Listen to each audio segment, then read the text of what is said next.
Is it true that the Eagles are looking at Jimmie Ward? No, it's not true. I've not heard that rumor at all. I don't think the Eagles are that interested in a safety. They're going to go ahead and re-sign Malcolm Jenkins to a long-term deal. They're going to keep Roddy McLeod. Jimmie Ward will most likely not be an Eagle, but there are other teams that are interested in Jimmie Ward overall. So the 49ers have to come to the table and give him an honest and fair deal in order for him to stay. Or, as we mentioned in many videos here on the channel, they can go ahead and let him walk and draft a safety with the 31st overall pick. A lot of mock drafts are mocking us to take a safety at number 31 overall. If it's not wide receiver, I think safety makes a lot of sense for our 49ers. But I wouldn't be surprised if they just try and re-sign Jimmie Ward and keep the secondary as it was going into, or as it was last year going into the 2020 season. Again, hashtag 49ers, get your comments pulled up over here. Usually the hashtag where you can get on the screen right here and I can answer your question. RJ1980 is asking, is it true that 49ers might be looking to get Antonio Brown? No, there is no rumor in terms of that being true. Antonio Brown needs to be, he doesn't have an agent right now. Antonio Brown the other day said he's going to be going to the NFL Combine to meet with teams. Well, is he just going to meet with them without an agent? Like, an agent's a very important part of the process there. He has no agent right now. I would not buy anything that Antonio Brown is selling in terms of getting back to the National Football League. And even if he does, would you really think that we need a guy like Antonio Brown on our team? There are a lot better wide receivers who are still divas, but are not as big a divas as him. No, RJ, there is no truth to that, and I would not want Antonio Brown on our squad because he's proven to be an absolute locker room cancer. Brunel Jacobs asks, would Jack Conklin be a good fit for us and a good replacement for Joe Staley? The answer is yes. We couldn't afford him is the problem. He's probably the best left tackle in free agency this year. You probably can't afford him overall because we only have like $30 million in free cap space. Unless you wanted to lose Sanders, Armstead, and Jimmie Ward, re-sign none of them, and then go get Conklin, sure, but I think Staley's coming back. There's no indication that he's going to be retiring, so looks like we'll keep him for many years. There's a lot of great 49ers gear on sale right now at chatsports.com/49hat. Links in the description. Get this hat, authentic stuff. This camo one's sweet, and it's all on sale as well. If you use our promo code PITCH, P-I-T-C-H, whenever you check out, you can get up to 60% off all of the gear whenever you go to chatsports.com/49hat. So summer's coming, right? Spring break, beach vacation, rep our 49ers in style. chatsports.com/49hat. Use our promo code PITCH, P-I-T-C-H as well to get up to 60% off whenever you guys go ahead and to check out. Okay, more questions. Use the hashtag 49ers. Use questions in on the show. Raul asks, what are your thoughts on if we don't sign Jimmie Ward, move Sherman to safety, sign Darius Slay for QB1 while Mosley stays at QB2? Okay, so you have to trade for Darius Slay, so you can't just sign Darius Slay. Let me see here. Okay, I understand not signing Jimmie Ward. Here's the deal.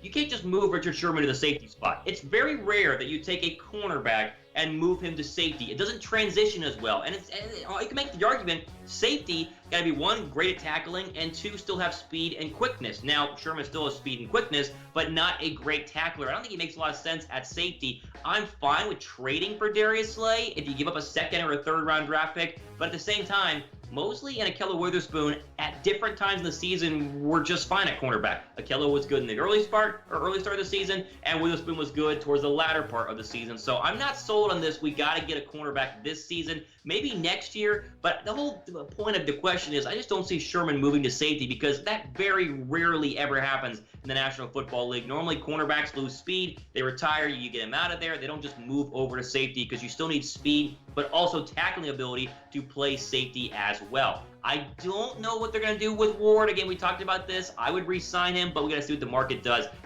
Drafting a guy like Grant Delpit makes a lot of sense at 31. David asks, do you think Jimmy Garoppolo will have gotten better after the experience this year for him to be better in 2020, or do you think he'll be about the same? Well, I hope he's better. We forget that Jimmy Garoppolo had not played more than 6 games in any given year before this past season, where he played in every single game. So I hope that a full season in the NFL, in terms of getting the snaps and the reps in 16 games, and a playoff run would make him better. But to play devil's advocate, that's the right word right there, Jared Goff did the same thing. Like, Goff had a really great year, and then got eliminated in the playoffs, then had another great year, and eventually made it to the Super Bowl, lost, and this past year he wasn't very good. So you need pieces to continue to stay around Jimmy Garoppolo, but I don't expect a full-on regression, let's just say that. It'd be very, very impressive if he has that good of a year this past year and then regresses dramatically. Like that's hard to do in the National Football League if you're already an elite player. It's not impossible, but it's hard to do. I think he's going to be okay. It's a lot of a great experience overall. I mean, this past season was as good of experience as you could ask for. Continue to run the football. Don't, have a terrible offensive line and have the defense play similar, and I think we'll be in the same spot that we were this past year going forward in 2020. Omar asks, would it be possible to trade Goodwin, Pettis, and Jordan Matthews for A.J. Green and a third-round pick? Well, again, we're a little confused here. A.J. Green's a free agent, so you don't need to trade for him. You would just sign him. In terms of Goodwin, Jordan Matthews, they would not take that even if they wanted to trade for a third-round draft pick. Here's the deal. One, again, A.J. Green is a free agent, so you can't trade for him unless he re-signs with the Bengals, which would make no sense. And two, Goodwin, Pettis, and Jordan Matthews is not going to get you a third-round draft pick in the NFL. They are very below average wide receivers.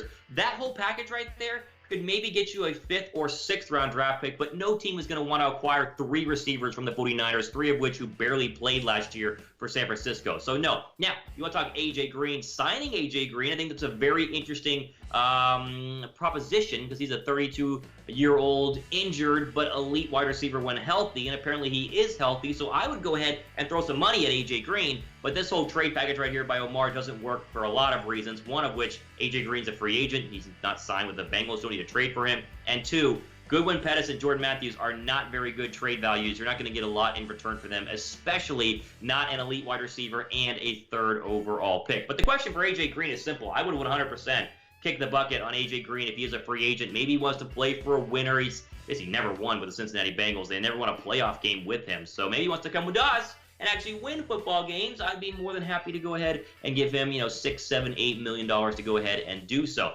Gabriel asks, Darius Slay, if you're in on A.J. Green, you should be all in on Slay. The answer to this is yes, but what are we giving for Darius Slay? How much would you pay Jimmie Ward? Great question.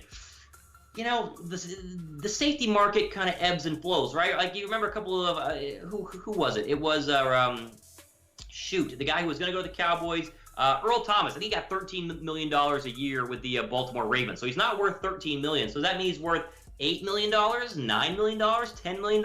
I would not give him more than $10 million overall, especially, as I keep saying, if Grant Delpit's there at 31, he would only cost you like $1 million the first couple of years instead of $10 million a year. So 6, 7, 8 million is probably where he kind of sits in terms of his asking price per year, but I wouldn't go anything more than 10 based off of market value right now for safeties in the National Football League. Cole, great question though overall. Francisco Garcia, who in the running back room stays and who goes? Well, the majority of them are signed through 2020, including Jerick McKinnon. The only one who's not signed is Matt Breida, who is a restricted free agent, so the 49ers have the first chance at re-signing him. I think he's the one that goes. You want to save a little money? You get rid of Matt Breida. You didn't use him in the second half of the year basically at all. You keep Mostert. You keep Coleman. You see what happens with Jerick McKinnon. If he gets healthy, then keep him. If he doesn't, cut him, get him out of there. But I think this team could still be very, very successful with just Coleman and Mostert, your 2 running backs. I don't think you need 3 or 4. That's just a luxury of running backs. So I think Breida's probably the odd man out because they just didn't use him. Whether he was injured or not, they did not use him in the second half of that season. Miro asked, would signing Brady be smart? Miro. We talked about this last week in our live video on a Thursday. What do you guys think? Do you guys really want Tom Brady? Like, just do it. Think about it in your head.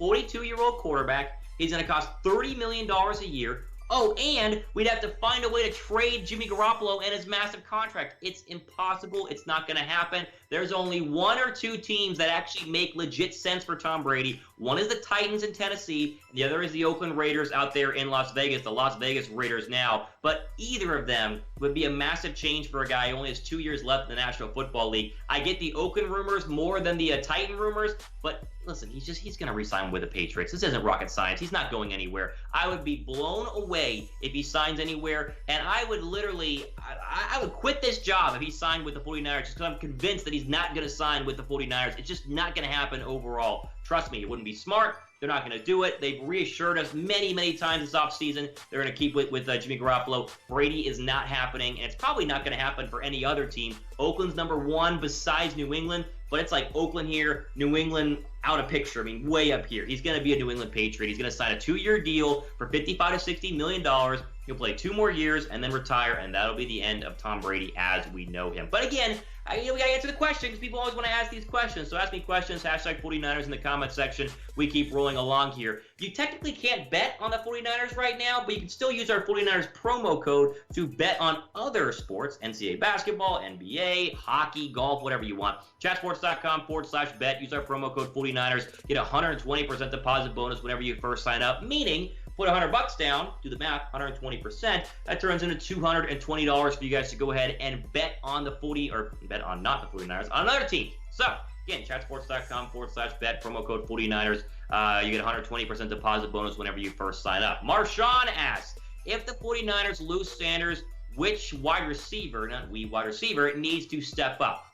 Hey, it's obviously Jalen Hurd. I mean, Hurd needs to have a big second year, essentially turns into his rookie year. We reported this past week. He is fully healthy in terms of the back area. He's going to be there for offseason training activities. He's going to be there for the mandatory mini camps. He'll be there for training camp. Barring another injury setback, he should be 100%. And then we see what he has, right? Remember, he was a wide receiver, or he was a running back at Tennessee, converted to wide receiver, transferred to Baylor, played his final year at Baylor, played very well in terms of being a new wide receiver. And now it's like, listen, 3rd-round draft pick, what can you do out there? We saw what DeeBo Samuel did as the season progressed on. I think Hurd will be similar in his path and trajectory. He starts off a little slow, gets his sea legs, figures things out, off he goes. But he's the one that needs to step up if we lose Emmanuel Sanders, Marshawn. Although I would argue, if you lose Emmanuel Sanders, you got to go sign or draft another wide receiver.